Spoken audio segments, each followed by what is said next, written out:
Hello friends, आप सबको मैं चाहता हूं कि रब पेन कापी लेके बैठ जाइए और क्लास 12th के लिए पढ़ने के लिए रेडी हो जाइए। हिंदी मीडियम इंग्लिश मीडियम दोनों में हम प्रयास करेंगे कि आप लोगों को समझ में आए। ठीक है, तो let's try to speak in English and Hindi both. ठीक है, तो टॉपिक आपके सामने लाइट, प्रकाश का व्युत्करण है क्या, सबसे पहले ये तो जानें। तो भैया हम लोग आपको छोटी छोटी बातें बता दें तब इंटरफेरेंस समझाएं। देखो, जब ये कोई लाइट चलती है तो ये जो मीडियम दिख रहा है, दिस इज व्हाट वेव्स, इन्हें क्या कहा जाता है, तरंग। और इस तरंग के जो सबसे ऊपर वाला हिस्सा है, राइट है, इसे मैक्सिमम एम्पलीट्यूड कहा जाता है, अधिकतम आयाम कहा जाता है। इस अधिकतम आयाम को आपको बता दूं श्रृंग कहते हैं। क्लियर है? और जो सबसे न्यूनतम होता है इसको गर्त कहा जाता है। अब इंग्लिश में क्या कहा जाता है आपको बता दूं, इसको इंग्लिश में कहा जाता है क्रेस्ट, राइट है, और इसको इंग्लिश में कहा जाता है ट्रफ, TROUGH, राइट है। तो तरंगे जो होती हैं इन्हीं क्रेस्ट और ट्रफ के फॉर्म में श्रृंग और गर्त के रूप में व्यक्त की जाती हैं। ठीक है, अब ये नहीं कहोगे कि सर श्रृंग और गर्त के रूप में चलती हैं, नहीं, ये एक्सप्रेस करने का एक मेथड है जिसको साइन का कर्व कहा जाता है, साइन का कर्व कहा जाता है, राइट है। अब समझिएगा, जो टॉपिक का हमारा मेन मोटिवेशन है इंटरफेरेंस ऑफ लाइट में, तो जब ये दो वेव्स, ये देखो पहली वेव है, इसी तरह से दूसरी वेव्स हो, ठीक है, जैसे मान लो एग्जांपल के लिए एक और वेव्स हमने ड्रॉ किया, और जब ये दोनों वेव्स या तो हो सकते हैं सेम एम्पलीट्यूड में हो, ठीक है, उनकी फ्रीक्वेंसी सेम हो, तब तो बहुत अच्छी बात है। तो जब सेम एम्पलीट्यूड और नियरली इक्वल फ्रीक्वेंसी की हो, लगभग समान आवृत्ति की हो, और जब ये दोनों सुपर इम्पोज होती हैं, बोले तो अध्यारोपित होती हैं, तो आफ्टर प्रिंसिपल ऑफ सुपरपोजिशन, अध्यारोपण के सिद्धांत के अनुसार मिलने के बाद इनका जो रिजल्टेंट एम्पलीट्यूड है, इंटेंसिटी है, कहीं बढ़ जाता है तो कहीं घट जाता है, मतलब एनर्जी रीडिस्ट्रीब्यूट हो जाती है, राइट है, यानी जो सोर्स है उससे निकलने वाले प्रकाश के कारण ऊर्जा का पुनर्वितरण होता है। इसी घटना को प्रकाश का व्यतिकरण कहा जाता है। तो शॉर्टकट इंग्लिश में डेफिनेशन बोला जाए, when two waves nearly same frequency of same equal amplitude propagate along the same direction after the principal of superposition, their resultant amplitude and intensity at different point becomes different. The phenomena of redistribution of energy of two waves is called what? Interference of light, प्रकाश का व्यतिकरण कहते हैं। तो हिंदी में कहा जाए, जब दो समान आयाम और समान आवृत्ति की, आयाम क्या है, ये जो है ना, ये मैक्सिमम डिस्प्लेसमेंट, अधिकतम विस्थापन, इसी को आयाम कहते हैं। अरे ये यहाँ से यहाँ तक की दूरी, आप मेरी बात को समझिएगा, ये यहाँ से यहाँ तक की दूरी को क्या कहा जाता है, बोलो, आयाम हिंदी में कहा जाता है, ठीक है, इंग्लिश में कहा जाता है एम्पलीट्यूड। तो व्हेन टू इक्वल एम्पलीट्यूड, लगभग समान आयाम, जरूरी नहीं अगल बगल भी बन सकती है, जब ये आपस में मिलती हैं तो रिजल्टेंट बढ़ और घट जाता है। इसी घटना को क्या कहते हैं, बोलो, व्यतिकरण। अब इसी आधार पे इंटरफेरेंस को दो प्रकार से डिवाइड किया गया। हम अभी समझाते हैं कि कैसे बढ़ जाता है, कैसे घट जाता है, ठीक है, इस मीना को हम आपको डिस्कस करते हैं। तो भैया जब ये बढ़ जाता है और घट जाता है, तो इस प्रोसेस में बढ़ने को कंस्ट्रक्ट और घटने को डिस्ट्रक्ट, हिंदी में समपोषी, विनाशी, ठीक है, डिस्ट्रक्टिव को विनाशी कहा जाता है।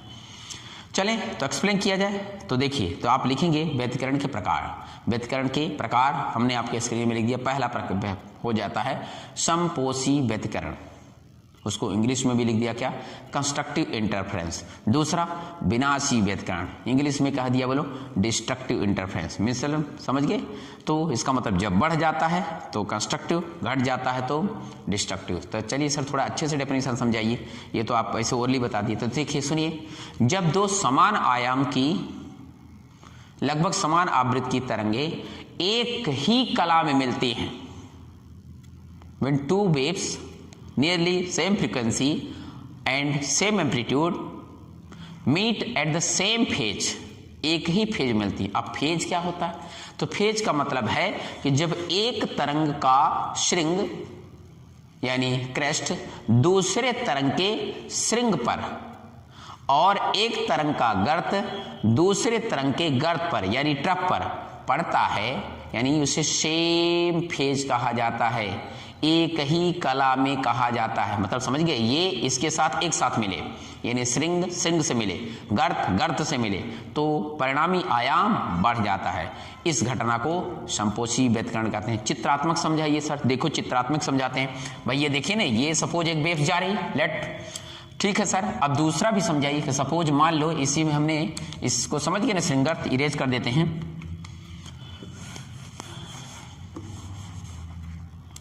तो सपोज इसी में एक और वेव्स है ना, ये देखिए लुकेट, ये एक वेव्स और है, क्लियर। अब अगर ये वेव्स भी उसी के साथ जा रही है, क्लियर, तो व्हाट हैपन, ये देखो इसका भी श्रृंग ऊपर है, इसका भी श्रृंग ऊपर है, इसका गर्त भी ऊपर है नीचे है, इसका भी गर्त नीचे है। तो मतलब ये दो एक ही फेज में एक ही कला में है, इसलिए इनका जो परिणामी होगा ये हो जाएगा। क्या मेरी बात समझ में आ? अच्छा ये सर ऊपर क्या है, आयाम है, इसको डिस्प्लेसमेंट कहते हैं, डिस्प्लेसमेंट विस्थापन। और इधर क्या है सर, टी है, टाइम है।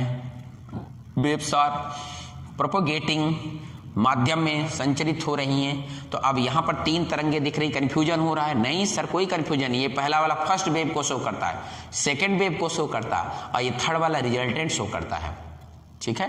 यानी ये जो लाइन है दिस इज व्हाट, ये शो करता है कि इस डायरेक्शन में वेव प्रोपोगेट हो रही है, संचरित हो रही है, क्लियर है। इसे क्या कहा जाता है बोलो, समपोषी व्यतिकरण, राइट है। तो फिर विनाशी क्या होगा, तो विनाशी 100% डेफिनेशन से नाम आ रहा है, विनाशी destructive. When two waves same amplitude and same frequency meet at opposite phase then their resultant becomes zero और मिनिमम, यानी उससे मिलने पर उनके आयाम या तीव्रता न्यूनतम या शून्य हो जाती है। इस प्रकार के व्यतिकरण को, इस प्रकार के इंटरफेरेंस को क्या कहा जाता है, डिस्ट्रक्टिव इंटरफेरेंस, विनाशी व्यतिकरण कहा जाता है। और जहाँ विनाशी है तो 100%, जैसे आप हम लोग अपने लाइफ में देखिए, एक आगे बढ़ना चाहता, दूसरा टांग खींच दिया, तो न वो आगे बढ़ पाए, न वो आगे बढ़ पाए, दोनों बेकार हो गए। इसे डिस्ट्रक्टिव कहते हैं। नहीं, आपके जीवन में हर दूसरे की मदद करना सीखिए। मैं इसके पाठक आप सबको ये कहना चाहता हूँ, यही जीवन है। आगे बढ़िए, सबको बढ़ाइए, देश बढ़ेगा, हम बढ़ेंगे और हमारा देश पूरे देश में नाम प्रचलित होगा। चलिए, ये तो देश समाज की बात हो गई। इसकी चर्चा तो तमाम नेता, तमाम अभिनेता, तमाम राजनेता आई होप सब करते हैं, मैं भी कर दिया। अब चलिए फिजिक्स में आते हैं। तो फिजिक्स में डिस्ट्रक्टिव को यहाँ पर कहते हैं क्या भाई, ये हो गया फर्स्ट वेव, लीजिए this one is what first wave, ये हो गया उनका क्या, ये टाइम के ड्यूरेशन हो गया, तो this is what first wave. तो सेकेंड वेव क्या होगा, सेकेंड वेव ये होगा। अच्छा लगता है इसमें इंक अच्छे से नहीं दिख रहा है, वेट फॉर सम टाइम, मैं वीडियो पॉज करता हूँ 2 मिनट के लिए और आपको यहाँ पर एक्सप्लेन कर रहा था।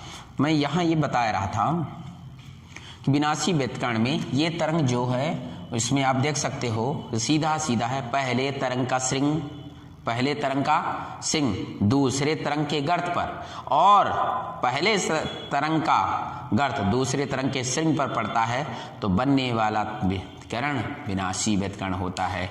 मतलब when first wave fall on trough of second wave, ठीक है, and when first wave's trough falls on second wave's crest, then destructive interference is obtained. Clear है। यानी ये आपका कैसा शो करा, विनाशी। तो कहोगे सर रेडिएंट है, तो भैया ये जो बीचों बीच है ना, ये जो बीचों बीच दिख रहा है, ये आपका क्या बोलो, ये आपका डिस्ट्रक्टिव बोले तो कह सकते हो परिणामी आयाम को शो करा विनाशी व्यतिकरण को।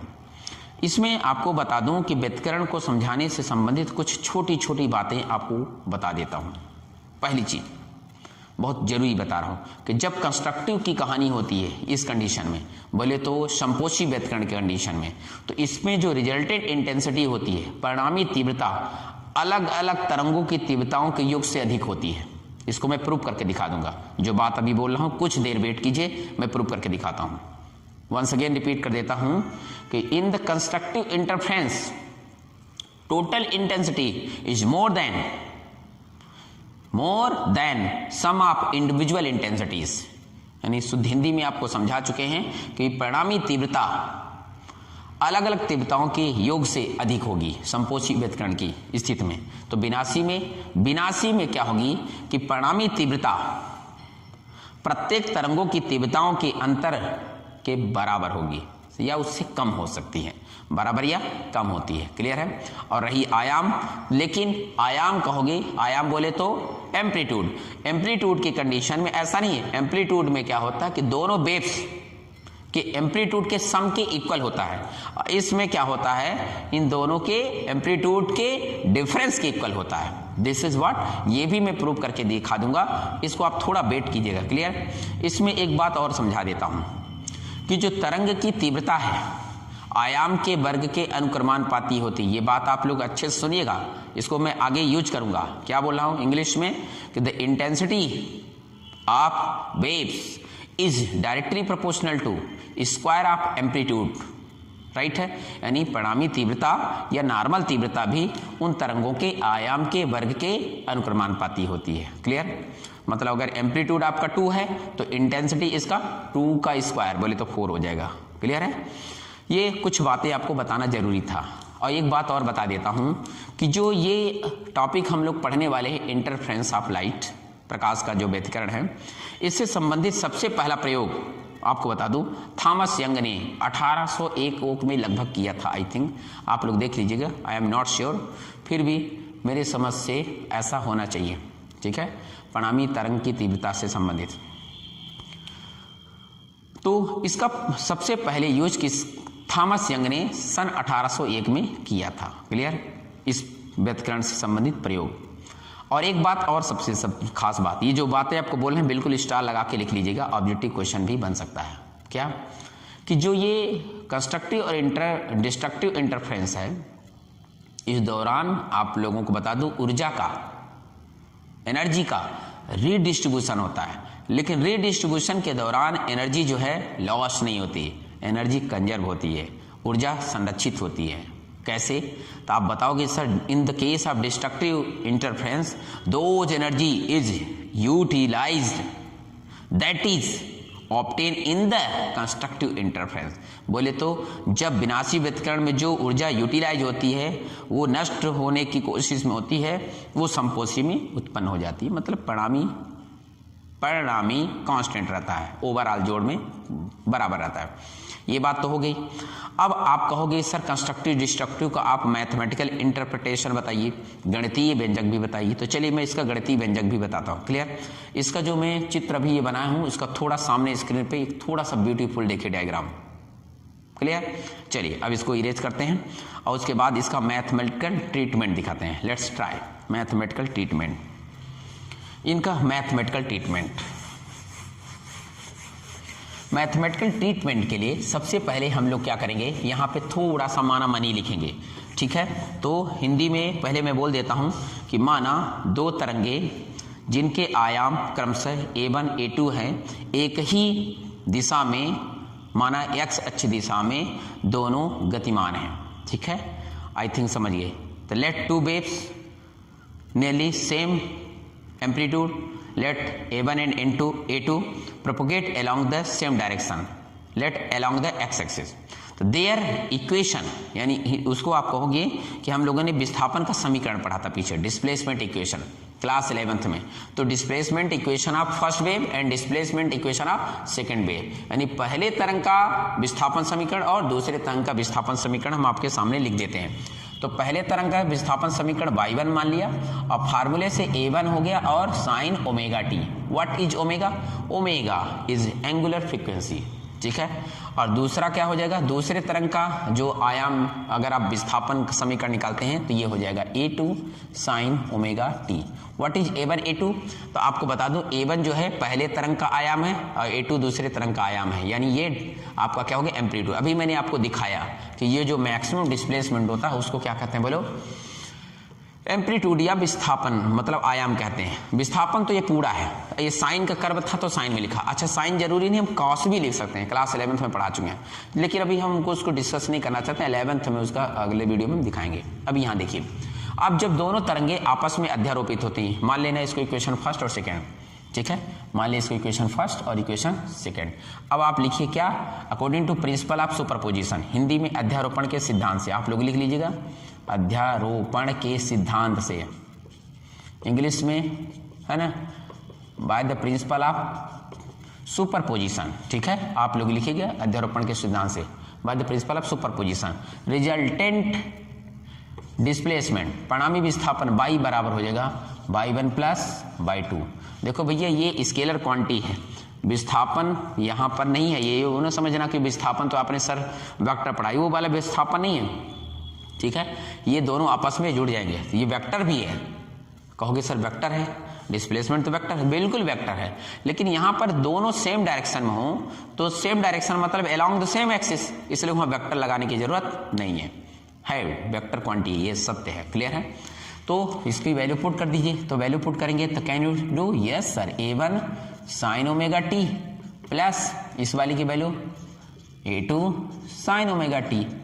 अब देखो भैया इतना आप लोगों को पता ही चल गया, पर यहाँ पर दोनों में डिफरेंस नहीं करोगे, फेज डिफरेंस, तो कंफ्यूजन हो जाएगा, तो इसलिए हम यहाँ पर एक्स्ट्रा यहाँ पर क्या लगा दिए प्लस फाई। ध्यान देना वाला मतलब मैंने एक के लिए क्या कर दिया फाई, यानी phi is what, phase difference, Hindi में कहेंगे कलांतर।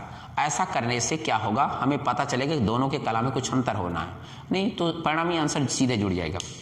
अच्छा तो लीजिए कर दिया। अब यहाँ पर आपने एक फार्मूला पढ़ा होगा साइन ए प्लस बी, नहीं पढ़ा तो आपको फार्मूला बता देते हैं। साइन ए प्लस बी का फार्मूला होता भैया sine A cos B plus cos A sine B, please note किया जाए। अब इस फार्मूले को आप यहाँ पर सब्स्टिट्यूट कीजिए। देखिए एक प्लेस में है ओमेगा टी, बी के प्लेस में है फाई, और इसके आधार पे यहाँ पुट कर दो फाई। ओके चलिए, तो आपके इस डायलॉग से मैं इसको आगे पुट कर देता हूँ, मजा लेने के लिए सब बोलता रहता हूँ। A2 को कॉमन ले लीजिए, साइन ए प्लस बी। देखो भैया एक प्लेस में ओमेगा टी बोलो, बी के प्लेस में फाई बोलो, जल्दी करिए। साइन ए बोलो थे ओमेगा टी, फिर कॉस बी, अच्छा इधर से लिखते हैं, इधर से लिखते हैं, ठीक है।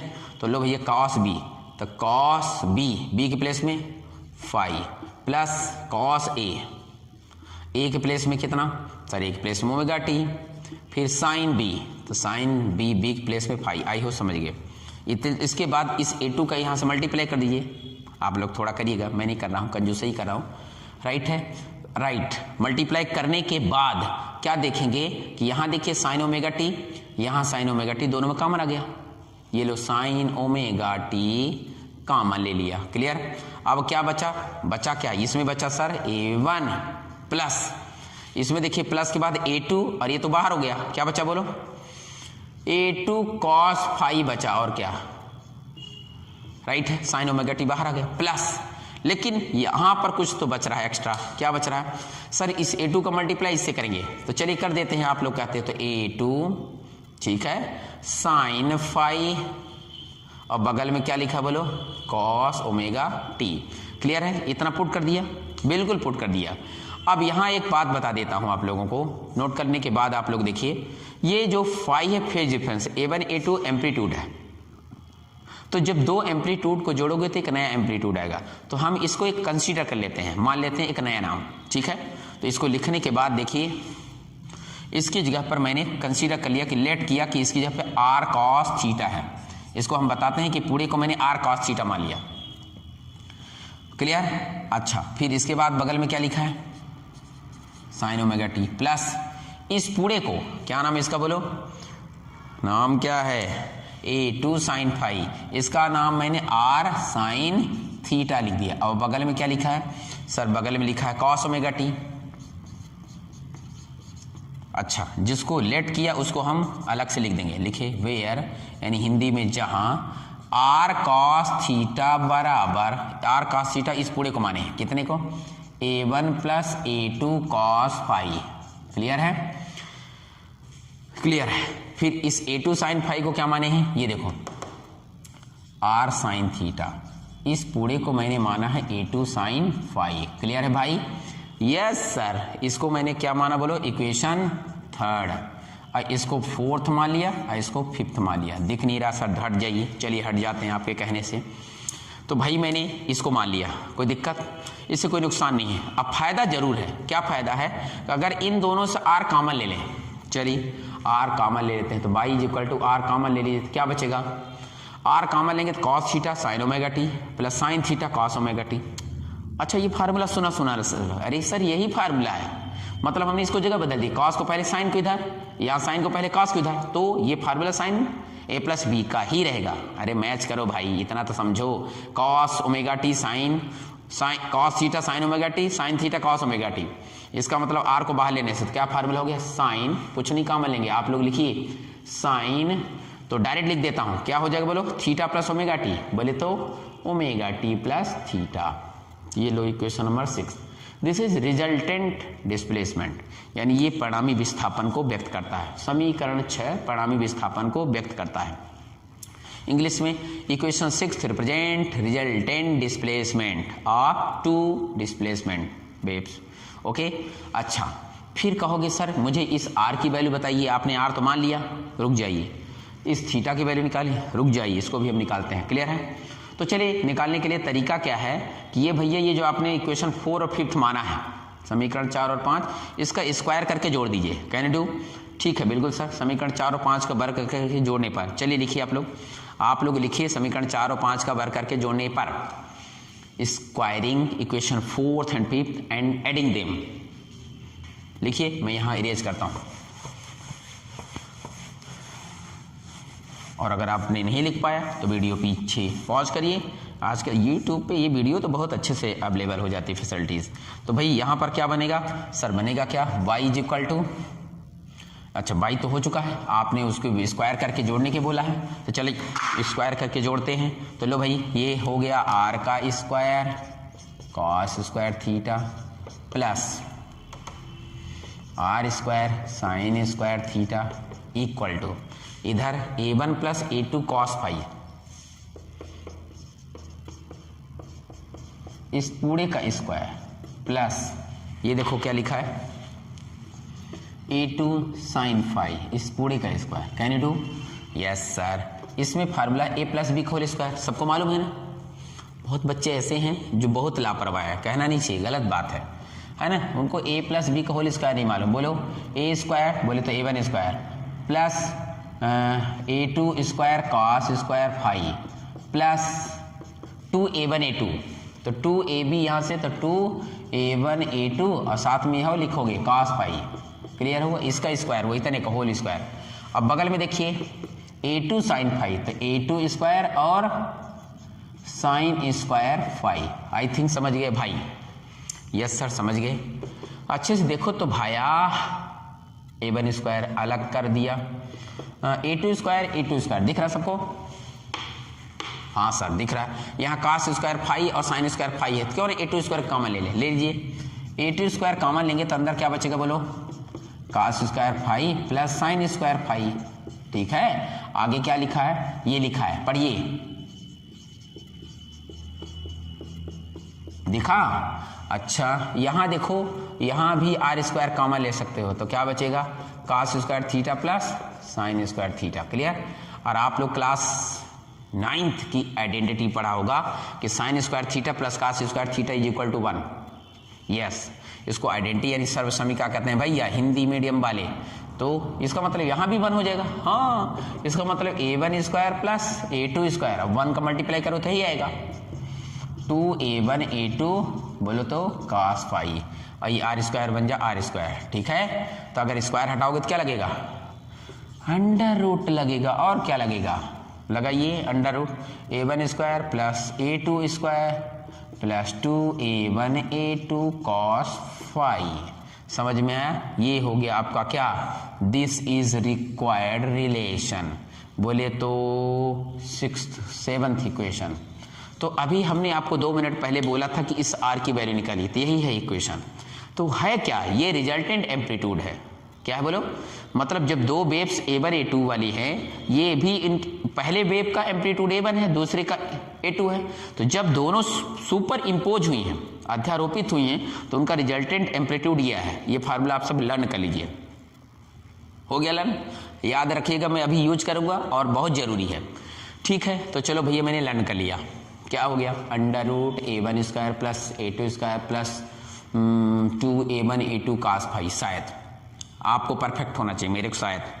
चले, वेरी नाइस।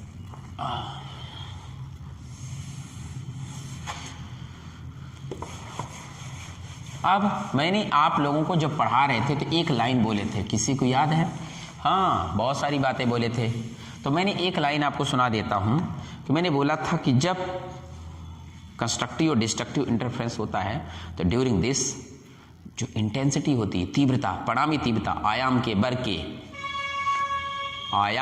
वर्ग के अनुक्रमानुपाती होती है। तो आप लिखोगे since the intensity of resultant wave is directly proportional to square of their amplitude, यानी शुद्ध हिंदी वाले लिख लीजिए, चूंकि परिणामी तीव्रता आयाम के वर्ग के अनुक्रमानुपाती होती है। अर्थात जो वर्ड बोले उसको यहाँ लिखिए, तो लो लिखिए, तीव्रता को अगर मैं I से लिखूं तो आयाम को किससे? R से, और कह रहा वर्ग के, तो ये लो वर्ग ये कहलाता है, अरे स्क्वायर के प्रोपोर्शनल होता है। ठीक है, राइट। तो ये वैल्यू यहाँ पुट कर सकते हैं। Yes sir, I proportional to R square, इसके ऊपर रहता तो अंडर रूट खत्म हो जाता। देख के बोलते जाइए। अच्छा ये था। फिर प्रोपोर्शनल का साइन हटाते हैं सर, आप कांस्टेंट लगाते हैं। लीजिए कांस्टेंट लगा दिया, मल्टीप्लाई कीजिए,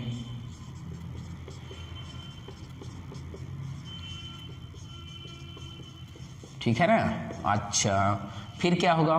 कुछ नहीं सर, अगर इस के का अंदर मल्टीप्लाई कर दीजिए तो अच्छा हो जाता। लीजिए आप कहते हैं, आप लोग भी करिए, ध्यान देना। बहुत बच्चे क्या करते हैं, ऐसे वीडियो चालू कर लेते हैं और बस कॉपी पेन लेकर के जयराम जी की। भैया ऐसे काम नहीं चलता, आपको पढ़ना पड़ता है। तो जो यहाँ पर ध्यान दीजिएगा, यहाँ तक सबका हो गया? ठीक है, हो गया। अब देखो यहाँ पर ही अगर मैं इसको हटा देता तो I इक्वल टू के आर स्क्वायर होता कि नहीं? R स्क्वायर होता। Yes sir.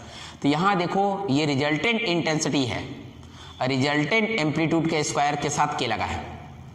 तो अगर के का इसके साथ है तो यहाँ पर ध्यान दीजिए, फर्स्ट वेव के स्क्वायर के साथ के लगा है, तो मतलब यहाँ पर I है तो यहाँ I1 होगा। हाँ होगा, ये रिजल्टेंट का I है तो ये क्या होगा? फर्स्ट वेव का। तो इसका मतलब this one is what? I1, intensity of first wave. Good. अच्छा तो ये क्या होगा? Intensity of second wave plus, अच्छा यार ये तो साथ में A1 A2 है, तो अगर मैं इसके दोनों तरफ स्क्वायर लगाऊं, अंडर रूट लगाऊं, तो आप देखो I अंडर रूट हो जाएगा, यहाँ K भी अंडर रूट में हो जाएगा, पर R स्क्वायर बाहर आ जाएगा। बहुत नॉइज है यार वीडियो में, क्या करें, रोड में तो समस्या होती है। तो देखो अगर इसके तरफ अंडर रूट लगाते हो तो अंडर रूट I में हो जाएगा, K अंडर रूट में हो जाएगा, R स्क्वायर अंडर रूट। तो भैया यहाँ पर ये देखो A1 A2 के साथ हम लिख सकते हैं, क्या लिख सकते हैं भाई? इसके साथ लिख सकते हैं A1, ये देखो मैंने बाहर ले लिया, अंडर रूट K, और into A2 under root K। ये देखो ना, इसको ऐसे लिख सकते हो। तो अगर रूट के का मल्टीप्लाई करोगे तो K आ जाएगा। हाँ ये K आ जाएगा, रूट के का मल्टीप्लाई K आ जाएगा। और देखो A1 अंडर रूट K, यहाँ रूट I है, तो मतलब यहाँ रूट I1 हो जाएगा। फिर ऐसे इसके लिए रूट I2 हो जाएगा। तो मैं एक रूट में काम चला दूं, बगल में क्या लिखा है? cos phi. तो ये हो गया रिजल्टेंट, इसको भी डिब्बा में पैक कर लीजिए। तो रिजल्टेंट यहाँ पर एम्पलीट्यूड निकल गया और रिजल्टेंट क्या निकल गया बोलो? इंटेंसिटी। Very nice. तो let this is equation number 8। तो एक एक बच्चे को ये दो फार्मूले जरूर लर्न होना चाहिए। क्या? When two waves super impose, जब दो तरंगे अध्यारोपित होती है तो परिणामी आयाम ये हो गया, तो ये परिणामी तीव्रता ये हो गया। तो I1 क्या है? I1 आपको बताना पड़ेगा कि फर्स्ट वेव का एम्पलीट्यूड है, लिख लेना, इतना हो गया, लिख देना। Where I1 is equal to KA1 square, intensity of first wave, फिर I2 is equal to KA2 square, intensity of second wave, यानी पहली तरंग का आयाम और दूसरी तरंग का तीव्रता। ठीक है, पहली तरंग की तीव्रता और दूसरी तरंग की तीव्रता। ये दो सूत्रों को आप डिब्बा में पैक कर लीजिए, याद कर लीजिए। क्लियर हो गया? अच्छा, ये याद तो हो गया। अभी हम लोग जब पढ़ रहे थे कंस्ट्रक्टिव और डिस्ट्रक्टिव, सर थोड़ा उसको एक्सप्लेन कर दीजिए। तो चलिए उसको भी एक्सप्लेन कर देते हैं, ध्यान से सुनिए। पहली बात यहाँ तक सबको याद हो गया। अब हम थोड़ा कंस्ट्रक्टिव इंटरफेरेंस और डिस्ट्रक्टिव इंटरफेरेंस को एक्सप्लेन कर देते हैं, फिर शेष बताएंगे। हाँ, मैंने बोला था वहाँ पहले डेफिनेशन बोला था, अब इसको देखो मैं मैथमेटिकल प्रूव करके दिखा देता हूँ। क्लियर? तो चलिए पहले किसको प्रूव करके दिखाते हैं, कंस्ट्रक्टिव इंटरफेरेंस। आप लोग लिखिएगा, यहाँ लिख दो भैया कंस्ट्रक्टिव इंटरफेरेंस, लिख गया। अब कंस्ट्रक्टिव इंटरफेरेंस के कहानी में आपको बता दूं, सीधा सीधा कह रहा है कि कास फाई का मान अधिकतम होता है। कास फाई का अधिकतम मान कितना होता है सर? कास फाई का अधिकतम मान +1 होता है, न्यूनतम होता तो -1 होता। तो पहले आप अधिकतम बताइए। चलिए अधिकतम के लिए देखते हैं। क्या किसी को मालूम है कास फाई की वैल्यू 1 होती है तो फाई की वैल्यू कितनी होगी? हाँ सर, शायद कास 0 की वैल्यू 1 होती है। अच्छा, कास 2 पाई की वैल्यू 1 होती है। अच्छा, तो इसका मतलब हम ऐसे बढ़ाते जाएं तो इस कंडीशन में फाई की वैल्यू हो जाएगी 2 पाई n, जहां आप n की वैल्यू रख सकते हो। वेयर n की वैल्यू आप चाहो तो एक बार 0 रखो, 1 रखो, 2 रखो, 3 रखो, अप टू स्वान। 0 रखोगे तो फाई आएगा। आकाश फाई में 0 की वैल्यू है, आकाश 0 की वैल्यू बना जाएगी। तो this is what phase difference, Hindi में बोलते हैं कलांतर। वो अभी 2 मिनट पहले फाई बोला था, याद करो। A2/2 में लिखा था मैंने फाई। अच्छा हाँ, गुड। अच्छा, ये कंस्ट्रक्टिव में हो गया, अभी डिस्ट्रक्टिव बताना पड़ेगा। तो पहले कंस्ट्रक्टिव क्लियर हो गया ना, ये फेज आया। अब अगर मैं यहाँ पर पुट कर दूं, इन दोनों जगह पे पुट कर दूं, तो देखो मैंने यहाँ पुट करने से पहले एक बात और बता दूं, फिर इसके यहाँ पर पुट करता हूँ। क्लियर है? यहाँ एक बात और बता देता हूँ, क्लास 11th में हम लोगों ने पढ़ा है। ये दूसरी बात आपको बता दूं, पाथ डिफरेंस क्या बोलते हैं इसको। अभी यहाँ बताना जरूरी है भैया, क्योंकि जब हम आगे आपको पढ़ाएंगे एक टॉपिक रहेगा यंग्स डबल स्लिट एक्सपेरिमेंट, तो वहाँ बहुत जरूरी रहेगा। तो भैया वहाँ पाथ डिफरेंस को रिप्रेजेंट करते हैं डेल्टा से। सुनान? यस सर, क्लास 11th में पढ़े थे। तो इसका फार्मूला होता है 2 पाई अपान लैम्डा इंटू फाई।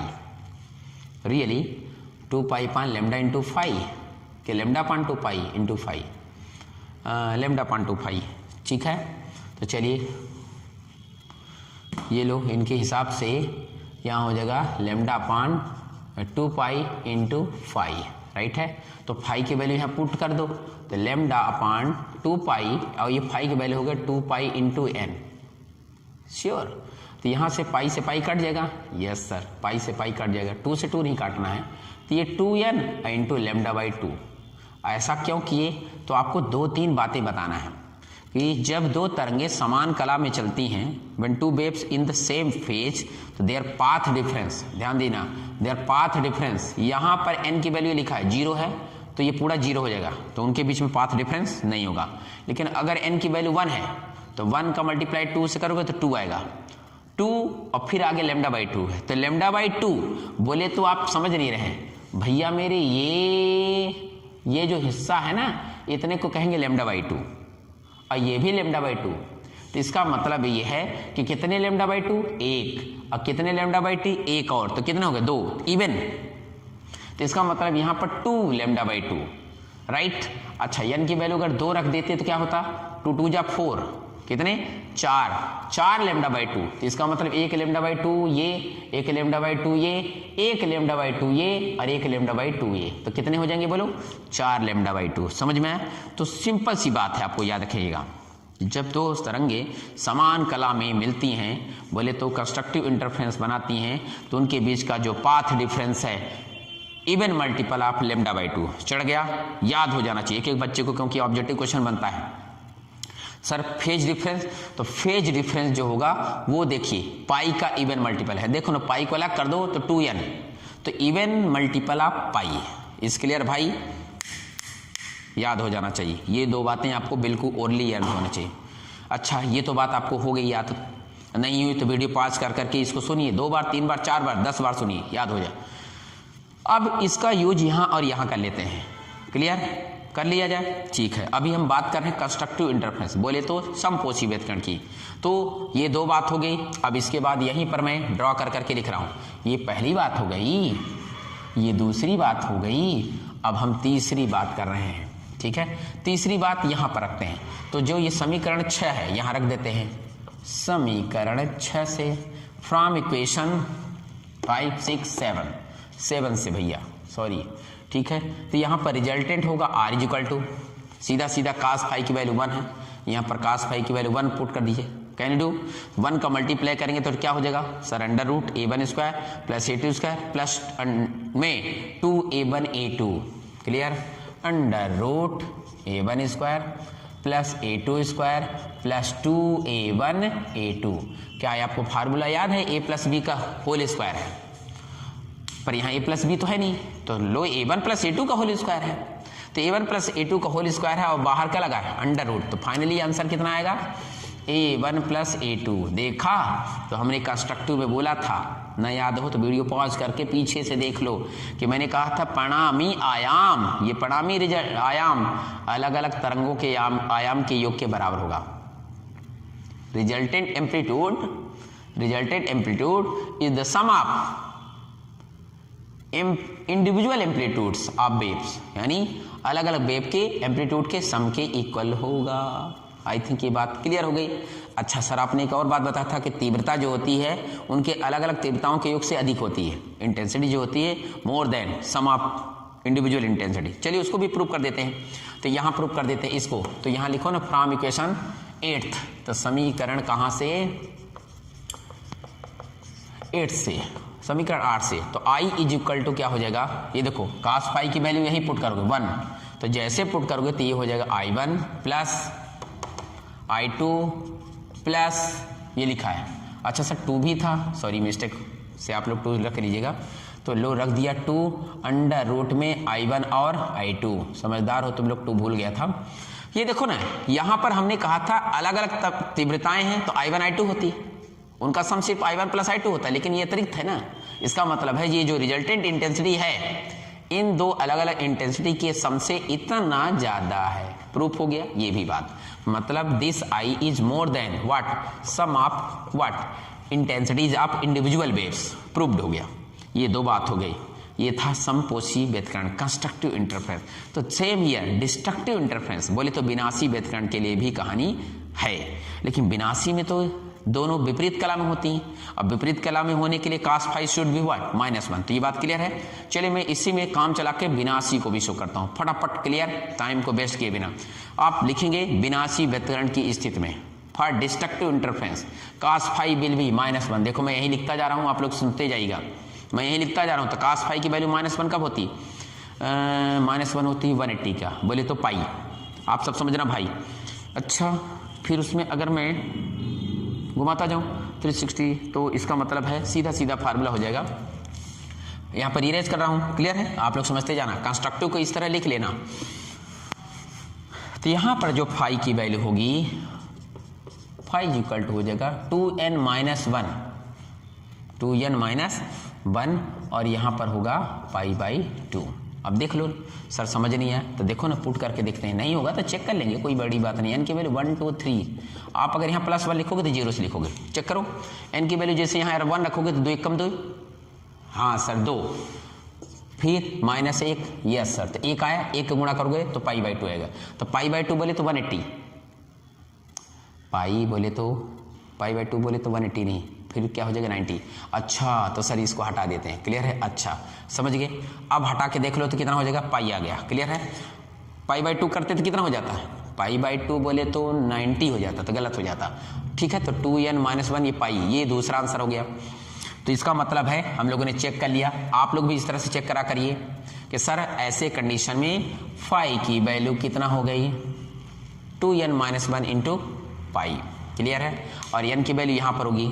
तो सर यहाँ पर भी हमें पाथ डिफरेंस भी बताना पड़ेगा, चलिए बताते हैं।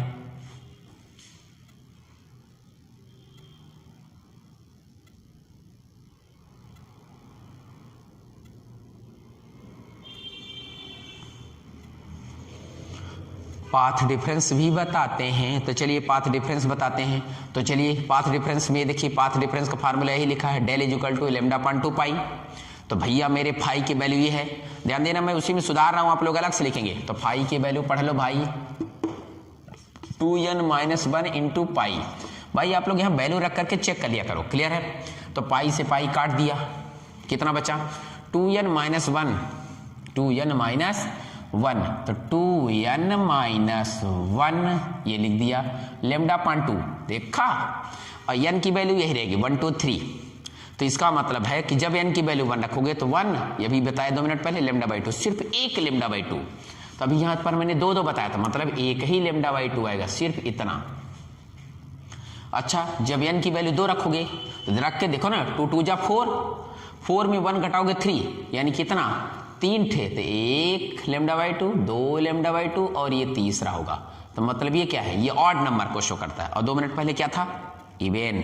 तो क्या सिद्ध हुआ, सिद्ध हुआ 2 बातें। अभी इनकी बात नहीं कर रहे हैं 2 ठो, पहले इसकी बात कर लेता हूं। For destructive interference the phase difference should be what, odd multiple of pi, clear है। And path difference is odd multiple of lambda by 2। शुद्ध हिंदी में कहा जाए तो विनाशी व्यतिकरण की स्थिति में उनके बीच का कलांतर पाई का विषम गुणक होता है और पथांतर लैम्डा बाई 2 का विषम गुणक होता है। ये बात लिख लिया। अच्छा, वीडियो पॉज करके लिख लेना। अब हम 2 बातें और बता देते हैं, चलिए इसको भी बता देते हैं। इसी इक्वेशन से देखो समीकरण इसे लिखिए। अब cos फाई की वैल्यू क्या है, -1, तो यहाँ पर हम इस फार्मूले में -1 पुट करिए, तो a1 square plus a2 square plus 2 a1 a2 into cos phi में -1 का मल्टीप्लाई, तो -1 का मल्टीप्लाई करो तो प्लस माइनस, सर माइनस होता है, प्लस माइनस माइनस बेटा। अच्छा, अब ये फार्मूला होता है a1 माइनस a2 का होल स्क्वायर, तो a1 माइनस a2 का होल स्क्वायर पर बाहर अंडर रूट लगा है, तो यानी ये फार्मूले में देखो आ गया।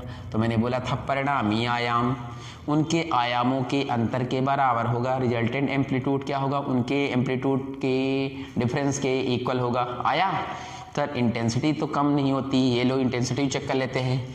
इंटेंसिटी में cos फाई की वैल्यू -1 थी, वैल्यू क्या हो गई -1। तो ये देखो, ये अभी भी I1 प्लस I2 है, लेकिन इतनी वैल्यू माइनस हो रही थी। इसका मतलब है कि जो मिनिमम नहीं हो रही, परंतु उनके इंटेंसिटी के सम से थोड़ा कम हो रही है। तो ये था, बोलो क्या, ये था आपका व्यतिकरण, व्यतिकरण से संबंधित समस्त बातें। हालांकि इस पर बहुत अभी भी टॉपिक है, यंग डबल स्लिट एक्सपेरिमेंट है, उन सबको चर्चा करेंगे नेक्स्ट वीडियो में। टेक केयर, अपना ध्यान रखिए, खूब पढ़िए, खूब बढ़िए, बाय बाय।